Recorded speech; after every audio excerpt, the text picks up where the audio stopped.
Kita akan bahas kali ini tentang putri pertamanya Rasulullah sallallahu alaihi wasallam, yaitu Sayyidah Zainab, yang dilahirkan pada 23 tahun sebelum Nabi Muhammad sallallahu alaihi wasallam hijrah ke Madinah.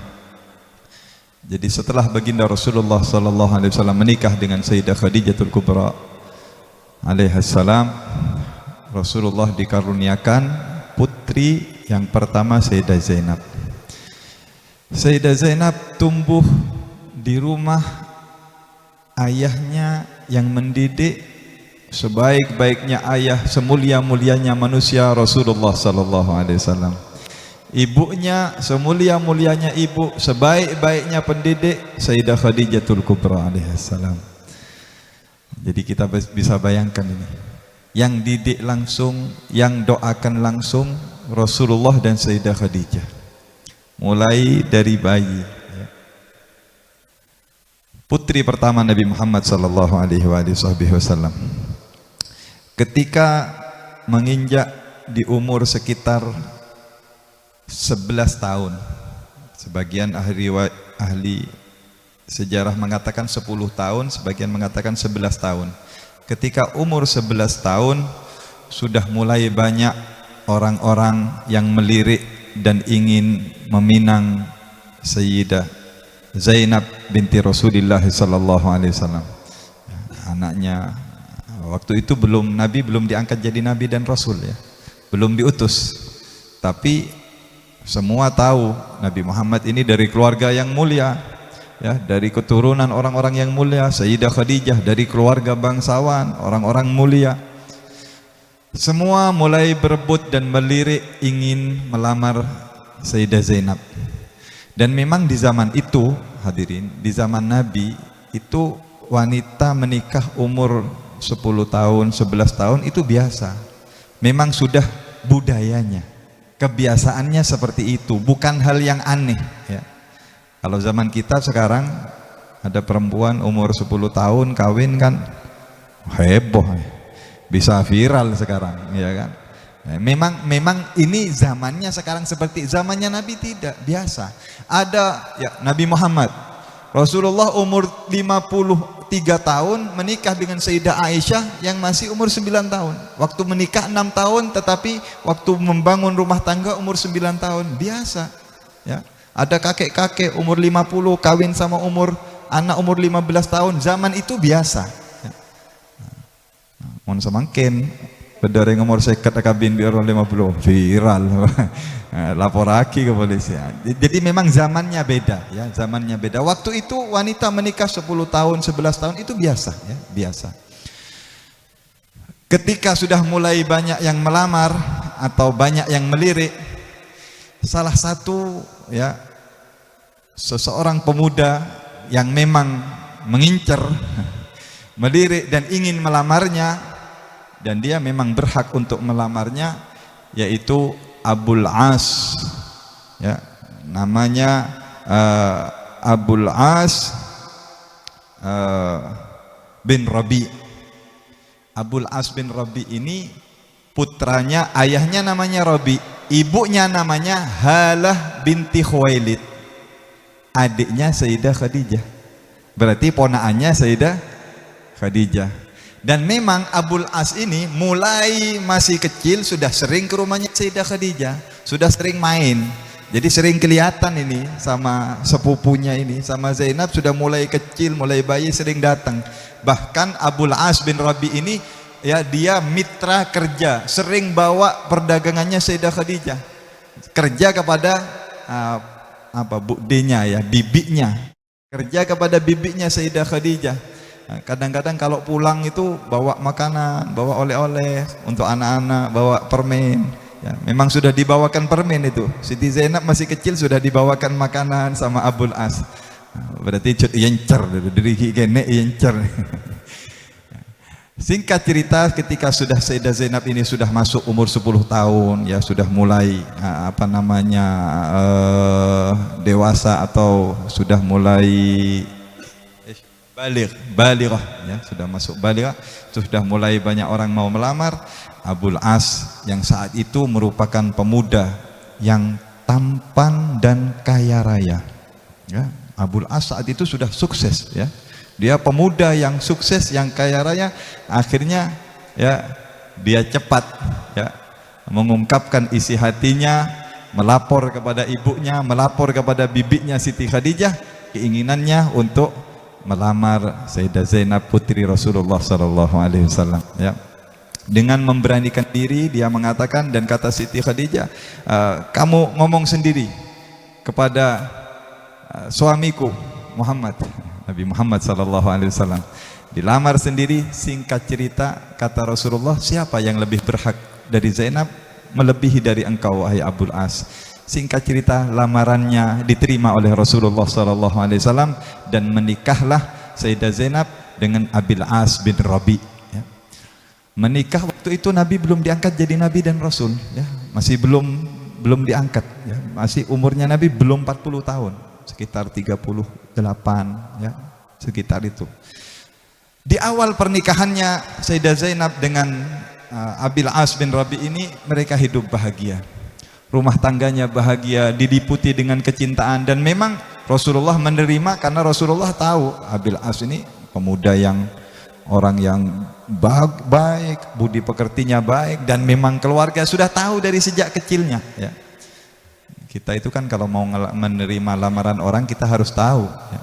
Idza atakum man tardawna dinahu wa khuluquhu fazawwiju, kata Rasulullah. Kalau datang kepada kalian orang yang melamar, Rasulullah ngasih dua kriteria.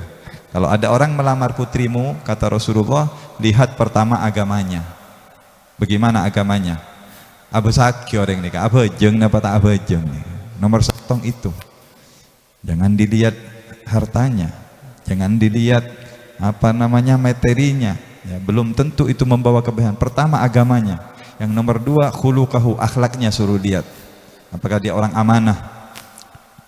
Dia orang yang istiqomah, senang berbuat kebaikan, akhlaknya baik, jujur. Nah, kalau ada dua ini kata Rasulullah, terima dia. Kawinkan karena itu yang akan membahagiakan anak-anakmu. Singkat cerita lamarannya diterima, mereka hidup bahagia. Sayyidah Zainab dengan Abil As bin Rabi hidup bahagia. Tetapi beberapa tahun kemudian datanglah ujian. Orang kalau sudah berumah tangga pasti punya ujian, ya. Biasanya kalau baru mau kawin itu yang dipikir senengnya. Tapi kalau sudah kawin, setelah menikah setahun, 2 tahun punya anak, datang waktunya ujian, ya. Saya akhirnya si asam misem nih kawaning. Allahumma shalli ala Muhammad. Setelah Nabi Muhammad SAW menerima wahyu pertama kali dan diangkat oleh Allah menjadi Nabi dan Rasul, otomatis keluarganya, putri-putrinya otomatis ikut Rasulullah dan mengikuti agama Rasulullah, mengikuti agama Islam. Di sini ketika disampaikan kepada Abil As bahwasanya Rasulullah datang membawa agama, Abil As belum bisa menerima. Dia mengatakan, saya belum bisa menerima agama ini, saya belum bisa masuk Islam. Tapi dia cinta kepada Sayyidah Zainab. Dan di waktu itu, masa itu belum ada larangan perempuan muslimah menikah dengan kafir. Belum ada hukum ini, masih belum. Nabi baru nerima wahyu, ya. Jadi Siti Zainab sama Abil As masih hidup berumah tangga, berumah sendiri, masih kumpul. Walaupun Sayyidah Zainab sudah ikut Nabi menjadi wanita muslimah, sholat pun belum ada, belum diwajibkan waktu itu sholat, ya, masih awal-awal Islam ini. Sekedar keyakinan ikut agama ayahnya. Abil As belum menerima, mantunya Nabi sendiri belum menerima. Berapa tahun lama ini, ya, bertahun-tahun mereka hidup. Abil As dan Sayyidah Zainab punya 2 anak. Yang pertama Ali, yang kedua Umamah. Ali ini tidak sampai besar, dia meninggal waktu anak-anak, ya. Ali bin Abil As meninggal di waktu anak-anak. Kalau Umamah ini sampai dewasa, sampai besar. Bahkan setelah dewasa, Umamah ini setelah Siti Fatimah meninggal dikawin oleh Sayyidina Ali bin Abi Thalib, ya. Ponaannya Siti Fatimah ini, ya, ponaannya, tetapi dinikah setelah meninggalnya Sayyidah Fatimah. Salah satu yang dinikahi oleh Sayyidina Ali, Umamah binti Abil As, putrinya Siti Zainab. Itu pernah dinikahi dan punya anak satu namanya Muhammad Al-Awsat. dari Sayyidina Ali bin Abi Thalib. Singkat cerita, setelah Nabi mengajak berdakwah, ngajak orang kepada Islam, Abil As belum menerima Islam. Sampai datang waktunya hijrah ke Madinah. Ya, berapa tahun sudah?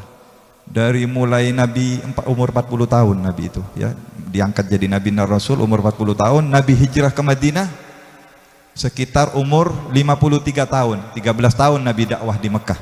Ya. Kemudian hijrah ke Madinah. Abil As masih belum masuk Islam, tetapi hidup senang, berbahagia, ini saling cinta sudah, keduanya ini saling cinta, ya. Jadi hidup tetap Sayyidah Zainab satu rumah dengan Abil As. Ketika semuanya hijrah ke Madinah, sahabat hijrah Rasulullah dengan keluarganya semuanya hijrah ke Madinah, Siti Zainab masih tinggal di Mekah karena suaminya berbuat baik, dilindungi oleh suaminya, ya. Dan ini saling cinta walaupun beda agama. Rasulullah sudah pindah hijrah ke Madinah. Siti Zainab masih tinggal bersama suaminya Abil As, satu-satunya wanita muslimah yang tinggal di Mekah. Tetapi dilindungi oleh suaminya, dijaga, ya, mereka hidup damai, aman, rukun. Cuman kita lihat, ini yang mau kita kaji di sini, bagaimana sabarnya Sayyidah Zainab. Lihat, dia ini muslimah, suaminya tapi nggak masuk Islam. Didoakan, selalu dia tabah. Berdoa kepada Allah, minta kepada Allah untuk hidayah diberikan kepada suaminya, tapi masih belum datang. Sampai Nabi hijrah, dia tetap bersama suaminya, melayani suaminya, menghormati suaminya, walaupun beda keyakinan. Di tahun kedua dari Hijriah, ya, setelah 2 tahun Nabi hijrah, terjadi perang Badr. Itu ketika perang Badr, Abil As berada di pasukannya orang-orang kafir, berada di pasukannya kaum Quraisy memerangi kaum muslimin. Coba kita bayangkan bagaimana perasaannya Siti Zainab. Suaminya ikut perang, berada di kelompoknya orang kafir yang diperangi ayahnya Nabi Muhammad SAW bersama kaum muslimin. Kira-kira kayak Siti Zainab ini apa yang diharap ini? Dia sekarang yang dipikirkan apa? Ya, dia berharap semoga kaum muslimin menang, tetapi semoga suaminya nggak mati juga. Ya, karena pada repot nih, kasih malakama nih. Suaminya ada di pasukan kafir. Itu waktu perang Badr itu, ya. Ada ayah di pasukan kaum muslimin atau ayah di pasukan kafir, anak di pasukan orang Islam. Ada mertua, ada menantu yang berperang itu, ya. Ada paman, ada anak. Seperti sahabat Abu Ubaidah bin Jarrah, itu pasukannya Nabi. Tetapi di pasukannya orang kafir ada ayahnya Abu Ubaidah, Abdullah bin Jarrah. Bahkan yang membunuh ayahnya ini Abu Ubaidah ini, menjatuhkan dengan pedangnya. Ini sudah masalah repot. Di pasukan umat Islam ada Rasulullah, di pasukan orang kafir ada menantunya Abil As, suaminya Siti Zainab. Memang saat perang Badar itu sulit, ya. Tapi namanya peperangan, ya harus peperangan. Siti Zainab berdoa, semoga umat Islam menang, semoga suamiku pulang selamat, nggak mati, katanya. Setelah selesai peperangan, alhamdulillah perang Badar dimenangkan oleh umat Islam, ya. Kita tahu perang Badar umat Islam menang. Ditunggu pasukan yang pulang, suaminya Siti Zainab nggak pulang, nggak ada yang pulang. Ditanya, bagaimana kabar suamiku Abil As bin Rabi? Katanya, suamimu tidak meninggal tetapi ditawan oleh orang-orang Islam. Jadi tawannya kaum muslimin. Jadi tawanannya umat Islam. Tadi sedikit mundur ke belakang, ya. Waktu pernikahannya Siti Zainab dengan Abil As, itu masih ada Siti Khadijah, masih ada ibunya. Itu Siti Khadijah memberikan hadiah kalung kenangan, kalung yang dicintainya oleh Siti Khadijah, kalung emas yang dulu diberikan Rasulullah kepada Siti Khadijah. Ketika putrinya ini menikah, diturunkan oleh Siti Khadijah, diberikan kepada putri tercintanya Siti Zainab, dipakai oleh Siti Zainab. Ini saya thread ke belakang karena ada kisahnya ini kalung, ya. Ketika Abil As ditawan oleh kaum muslimin, berada di tawanan kaum muslimin setelah perang Badr, itu di zaman itu tawanan itu bisa ditebus, ya, dengan misalnya uang 50 juta, 100 juta, 200 juta, itu bisa ditebus. Mendengar Siti Zainab suaminya Abil As berada di tawanannya orang Islam, maka Siti Zainab mengatakan, saya akan tebus suamiku.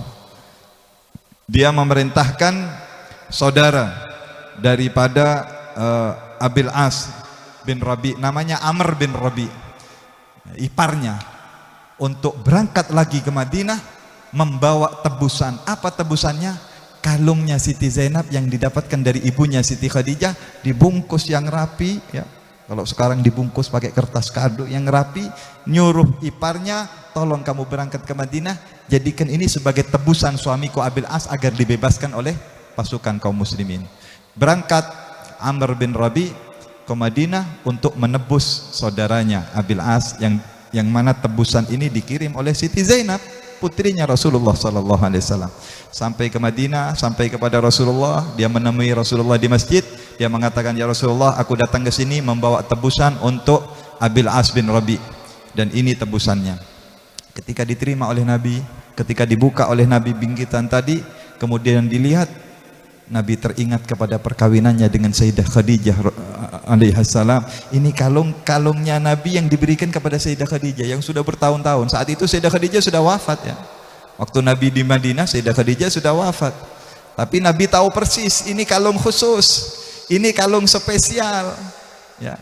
Ketika melihat kalung tadi, menangis Nabi Muhammad SAW, terkenang kepada Siti Khadijah, terkenang kepada putrinya yang menikah Siti Zainab. Akhirnya Nabi mengatakan kepada sahabat, ini akhlaknya Nabi Muhammad SAW.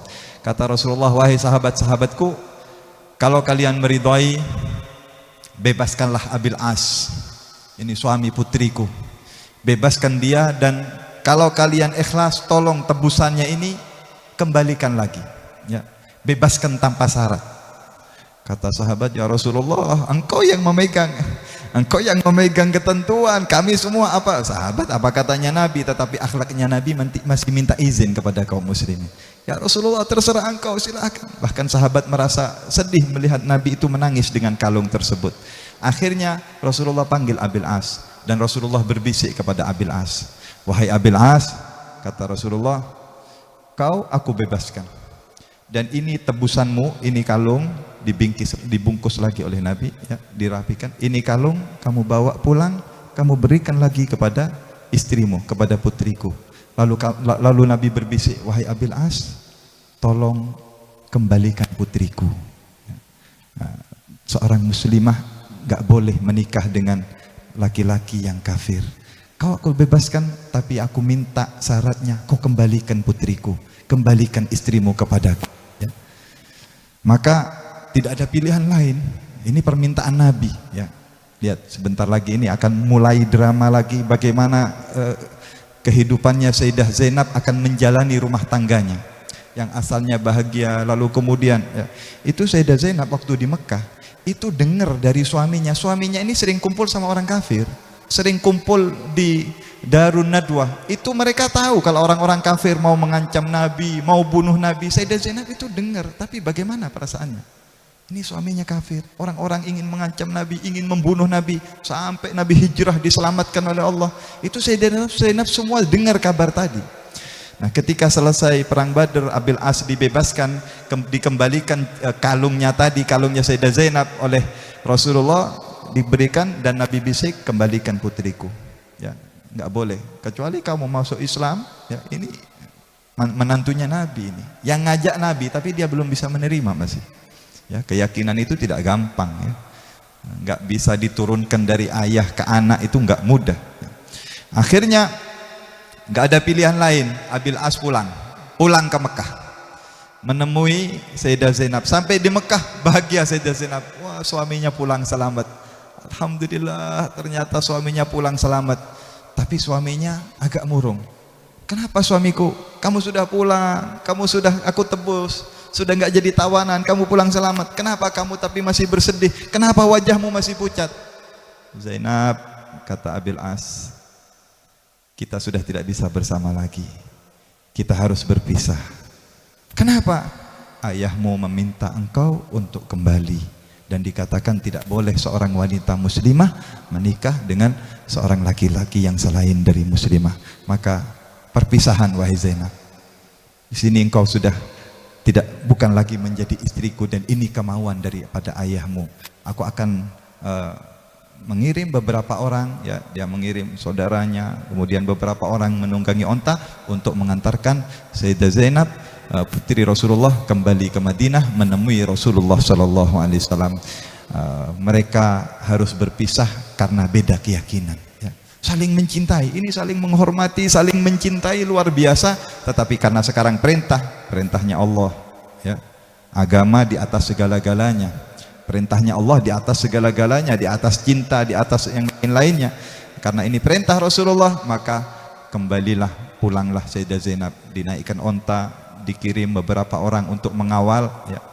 Itu dikisahkan waktu dikawal akan keluar dari Mekah Sayyidah Zainab, kemudian diberikan, itu saat itu Nabi ngutus Zaid bin Harisah bersama salah seorang sahabat Ansor untuk menjemput Sayyidah Zainab, janjian, sudah janjian ya, untuk diantarkan keluar kota Mekah dan dijemput oleh Zaid bin Harisah dan beberapa seorang sahabat dijemputnya.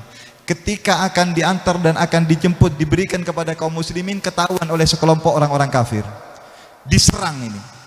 Ini bukan perang, ini bukan pasukan perang, ini yang diserang ini perempuan, hanya beberapa orang yang ngawal. Ada yang sampai mereka memanah ontanya Sayyidah Zainab, sampai Sayyidah Zainab jatuh dari ontanya yang saat itu Sayyidah Zainab sedang hamil, ya. Ini saya lupa, saya tadi katakan, waktu mengatakan Zainab kita harus berpisah, saat itu Sayyidah Zainab sedang hamil dan di atas onta. Ketika jatuh dari ontanya, diserang oleh orang kafir tersebut, jatuh Sayyidah Zainab sampai berdarah, sampai keguguran hamilnya tersebut. Kita bisa bayangkan, ya. Nah, dalam sebagian riwayat dikatakan dikembalikan lagi, ya, dijaga ini sama teman-temannya Abil As yang diperintahkan dijaga, dikembalikan lagi, dirawat lagi oleh Abil As. Ya, ini wanita, pendarahan, keguguran, gak jadi hijrah ke Madinah tetapi dirawat lagi. Ya, ini masalah kemanusiaan sudah, bukan masalah, ini sudah orang sakit. Ya, walaupun dia sudah berpisah tetapi ini dia sedang sakit, sedang pendarahan, dirawat oleh Abil As di rumahnya. Penuh kesabaran Sayyidah Zainab ini. Setelah sembuh beberapa bulan kemudian diantarkan kembali, kemudian sampailah Sayyidah Zainab di Madinah, ya, tinggal ada satu kamar dekat rumah Nabi Muhammad SAW, tinggal bersama ayahnya. Satu sisi Sayyidah Zainab berbahagia, gembira, bisa kumpul dengan ayahnya Rasulullah SAW, kumpul dengan adik-adiknya, ada Sayyidah Fatimah, ada Ummu Kulthum. Tapi dari satu sisi dia harus berpisah dengan suaminya. Sayyidah Zainab bersabar, Sayyidah Zainab tabah, ya, terus berdoa, masih memohon kepada Allah, semoga Allah buka hati suaminya Abil As dan diberi hidayah oleh Allah Subhanahu wa taala. Beberapa tahun berlalu, ya, dari mulai tahun kedua Hijriah itu sampai sekitar kurang lebih 4 tahun, Abil As bin Rabi saat itu sedang melakukan perjalanan yang membawa perdagangannya orang-orang kafir Quraisy. Rute perjalanan dari Mekah kalau menuju ke Syam itu kebanyakan melewati Madinah. Abil As saat itu membawa harta perdagangannya orang-orang kafir Quraisy berdagang di Syam. Pulang dari Syam dicegat oleh kaum muslimin, dicegat dan dirampas, ya, sebagaimana kejadian perang Badar. Perang Badar kan seperti itu, orang-orang kafir Quraisy bawa harta perdagangan, pulangannya dicegat oleh orang-orang kafir Quraisy, akhirnya kabur mereka. Kabur, akhirnya datang bantuan dari Mekah, terjadilah perang Badar. Ini mirip seperti itu. Abil As membawa perdagangannya orang-orang kafir Quraisy ke Syam, pulangnya dicegat oleh kaum muslimin, dirampas hartanya oleh kaum muslimin. Nah, karena mereka ini yang ngusir orang Islam, mereka yang dulu mengusir Nabi Muhammad, ngusir sahabat, ngerampas rumahnya kaum muslimin, ngerampas hartanya orang Islam. Sekarang dibalas. Ketika dirampas hartanya oleh orang-orang kaum muslimin, harta perdagangannya Abil As, itu di sekitar tahun ke-6, ya, tahun ke-6 atau ke tahun ke-7 Hijriah. Ketika dirampas, Abil As kabur, hartanya ditinggalkan, ya, dan dia kabur lari, ya, nyari selamat, ya, daripada perang atau hartanya ditinggalkan, dia kabur. Kabur kemana? Dia nggak kabur ke Mekah, tetapi dia bersembunyi dan dia mencari tahu di mana rumah istrinya Zainab, mantan istrinya Zainab, putrinya Rasulullah.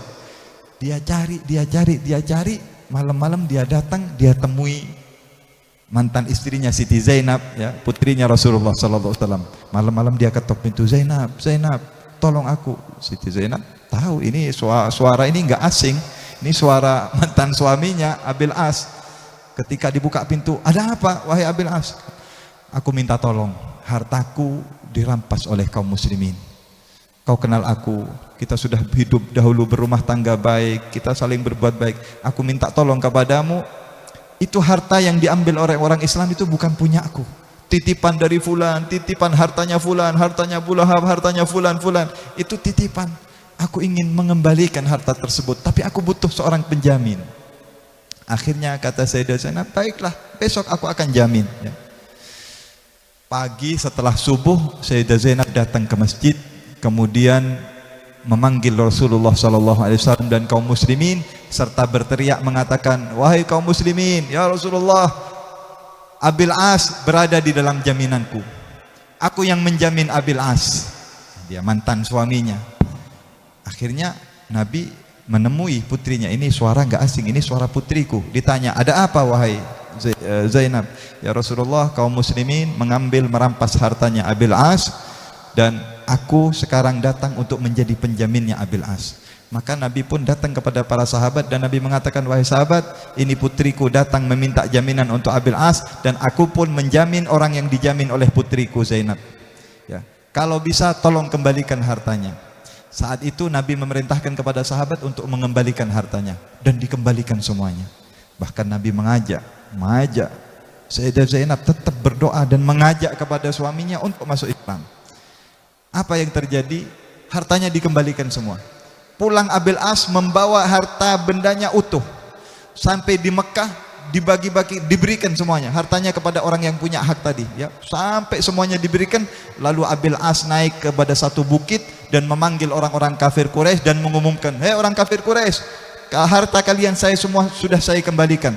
Saya enggak punya utang kepada kalian, saya enggak punya urusan dengan kalian. Saksikan, ketahuilah, sekarang saya umumkan, asyhadu an la ilaha illallah wa asyhadu anna Muhammadar Rasulullah. Saya enggak ada urusan kalian, enggak ada tanggungan dengan kalian. Perlu ketahui, sekarang saya mengumumkan saya masuk Islam, dan saya akan menyusul, ya, mertua saya Rasulullah sallallahu alaihi wasallam, dan menyusul istri saya. Akhirnya Abil As kembali lagi ke Madinah untuk menyusul Rasulullah dan untuk mengumumkan Islamnya dan untuk kembali kepada istrinya. Ketika datang kepada Nabi Muhammad mengatakan, ya Rasulullah, aku sekarang Islam, aku sudah mengumumkan Islamku. Maka apa kata Rasulullah? Akad boleh, nikah kabin boleh, ayo qabil boleh nih. Akhirnya oleh Nabi Muhammad SAW dinikahkan kembali dengan Sayyidah Zainab, dan setelah dinikahkan berumah tangga dengan Sayyidah Zainab kembali, itu di tahun ke-7 Hijriah. Tahun ke-7 Hijriah. Kira-kira 1 tahun berumah tangga dengan Sayyidah Zainab, sudah bahagia. Di tahun 8 Hijriah Sayyidah Zainab wafat. Sayyidah Zainab meninggal dunia, ya. Rasulullah masih ada, Rasulullah masih hidup, tetapi dia sudah mulai baru merasakan kebahagiaan, ya. Ternyata putrinya Nabi itu semuanya meninggal di zamannya Nabi, ya. Masih hidupnya Nabi. Sayyidah Zainab, Ummu Kulthum, Sayyidah Ruqayyah, ya. Cuman Siti Fatimah yang meninggal 6 bulan setelah wafatnya Nabi Muhammad. Kalau yang lain meninggal di masa hidupnya Rasulullah, termasuk Sayyidah Zainab meninggal di tahun ke-8 Hijriah. Sedih Rasulullah, ya. Yang memandikan jenazahnya Ummu Salamah dan Sayyidah Saudah, istrinya Nabi Muhammad SAW, yang menguburkan, menurunkan jasadnya Nabi Muhammad SAW sendiri. Apa yang ingin kita ambil, kita petik dari pelajaran ini, terutama kepada kaum wanita? Kita sampaikan kepada kaum wanita mungkin yang menyaksikan melalui media live streaming, dan disampaikan kepada kaum wanita yang ada di rumah kita. Seberat apapun Anda berumah tangga, wahai kaum wanita, ujian seberat apapun yang Anda alami, tentu tidak seberat Sayyidah Zainab. Masih lebih berat ujiannya Sayyidah Zainab, putri Rasulullah SAW. Mungkin Anda punya suami Anda pembohong. Mungkin Anda punya suami Anda orang yang nggak betul, ya, main-main, nggak kerja, pengangguran. Atau mungkin Anda punya suami pemabuk, punya suami tukang zina. Tetapi itu semua nggak seberapa dibanding ujiannya Sayyidah Zainab. Suaminya orang kafir, suaminya nggak mau beriman, bahkan suaminya merangi ayahnya Rasulullah, tapi dia bersabar, tabah, terus berdoa, berharap kepada Allah, yang pada ujungnya akhirnya Allah berikan kebahagiaan, Allah terima doanya. Seberat apapun ujian Anda, wahai kaum wanita, kalau Anda tabah, kalau Anda bersabar, Anda meneladani teladan dari Sayyidah Zainab putri Rasulullah sallallahu alaihi wasallam, pasti ujian Anda akan diberikan hasil yang manis oleh Allah Subhanahu wa taala. Orang itu dapat pangkat yang agung setelah diuji. Setelah dapat ujian, dapat cobaan, baru dia akan dinaikkan pangkatnya. Ya kalau belum diuji, dari mana dia mau naik pangkat? Kalau belum ikut ujian, dari mana dia mau dapat titel? Nah begitu, saya yakin semua yang hadir di sini, baik kita yang laki-laki, kita semua punya ujian masing-masing. Yang berumah tangga punya ujian masing-masing. Ayo ambil daripada Sayyidah Zainab ini pelajaran-pelajaran, ambil cahaya-cahaya untuk kita bawa pulang ke rumah kita. Kita jadikan rumah tangga kita rumah yang tangga yang penuh kesabaran, penuh ketabahan, sambil berdoa, sambil berharap kepada Allah Subhanahu wa taala. Semoga kita mendapatkan keberkahan daripada Sayyidah Zainab, keberkahan dari ayahnya Sayyidah Zainab, ibunya Sayyidah Zainab, saudari-saudarinya Sayyidah Zainab. Amin ya rabbal alamin. Wanita-wanita kita dijadikan wanita yang kuat, tabah, penyabar seperti Sayyidah Zainab putri Rasulullah sallallahu alaihi wasallam, dan kita dijadikan orang-orang yang berbahagia fid dunya wal akhirah. Siapakah putri Nabi yang berikutnya? Bagaimana kisahnya dan apa-apa hikmahnya? Tunggu di pengajian di bulan yang akan datang. Panjang umur, sehat wal afiah. Mudah-mudahan sekali lagi majlis ini menjadi majlis yang menjadi ilmu yang berbarakah, ilmu yang bermanfaat dan membahagiakan hatinya Rasulullah sallallahu alaihi wasallam. Amin amin ya rabbal alamin.